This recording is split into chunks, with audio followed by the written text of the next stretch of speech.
الرحمن الرحيم الحمد لله رب العالمين والصلاة والسلام على رسول الله صلى الله عليه وسلم. waxaan doonaynaa maanta inaan halkan ummadda Soomaaliland iyo gaar ahaan gobolka Togdheerba uga baahino falkii khaladka ahaa ee uu kula kacay wasiirka waxbarashadu jaamacadda Togdheer International University.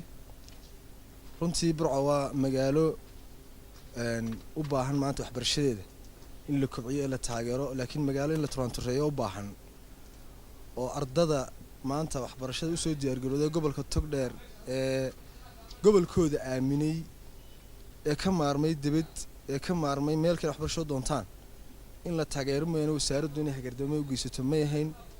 aad baan uga xunahay.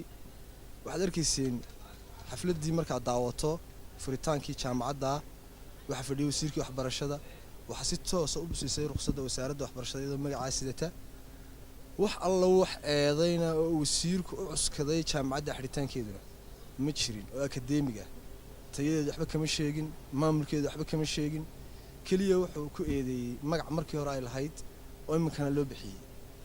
waynu ogeyno University of Hargeysa iyadoo jirta ayaa waxa la sameeyay Hargeysa International University Hargeysa laga sameeyay, waa la kala saaray magacii waa la xaliyay. anigu magac bedelku wax case u noqon kara jaamacadan oo institution oo arday ku jirto maanta waxbarashada dhamaysanayso in lagu xidho ma yahayn. waxaan u aragnaa fal aan inta inoo muuqanaysa inoo sheegay wax u qarsoon yihiin. waynu ognahay wasiirka waxbarashada intuu qabsaday wasaaradda khaladaadkii ka jiray. waynu ognahay dawladdani lacagtii ay dhaaftay inuu dib isagu u sharciyeeyay ee dugsiyada dhexe iyo hoose.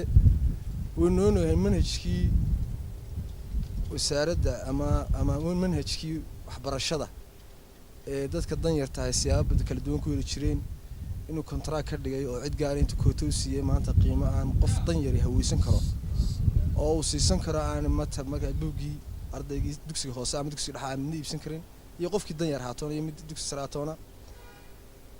waxa aan ka muuqata wasiirka facaylkiisa intaan darsaayay kontraagyada uu bixinayo inuu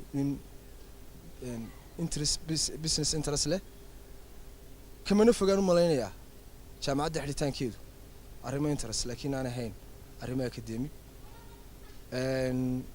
waxa aan aad iyo aad ugu jeedinayaa wasiirku inuu go'aanka ka noqdo.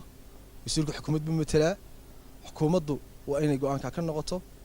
wasiirku waa inuu ilaaliyo wasaaradda haykalkeeda waxa wasaaraddu sharciyeysay ee wasiirku xigeenkiisa ka qayb galay ee uu furay maanta inuu si yar iisiya oo aan cidnaba karaameynin oo ardayda eegin oo gobolka eegin.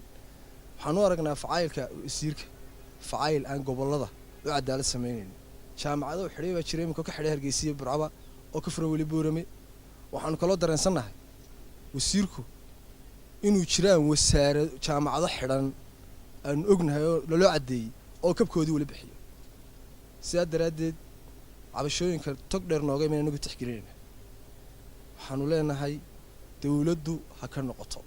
falkaasi waa fal moraal jabin kara ardayda gobolka, waa fal keeni kara khalkhal waxbarasho.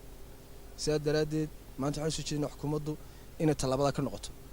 Burco cabashooyin kale badan bay leedahay, garsoorka Burco ka cabanaysaa oo maxkamadda maanta halkan aad moodeen laga faano, laakiin aan goboladii markaad aragto waxyaabaha facayl xumada ka jira aad ula yaabayso oo inama yaryar oo iska qayilaya oo gelinka dambeynta guriga fadhiistaan guryaha iyaga iyo taliyayaasha saldhigyada inta isugu yimaadaan laaluushka aan lala kala baqaynin ka socoto oon cid u warhaynin oo gobolku markuu cawdana dhig jalaq looga siinin. dawladdeeda hoose nuugna oo amaleynay tii dawladdii hoose oo ugu xumayd ee soo marta gobolka inay tahay. waxa laga cawdaa maayaro cuna danta guud. waxay marayaan maanta dadku dhulkii uu iska lahaa in qof ama lacag laga qaatay ama dan kale laga leeyahay inta fayl loo soo sameeyay dan guud baan u bixin. cadaalad isla tagi lahayn oo taa marka Burco abaaraha iyo duruufaha naturalka marka laga yimaado tacaddi badan oo maamul bay qabtaa. xukuumadda hoose oo eegto. wassalaamu calaykum waraxmatullaahi wabarakaatuh.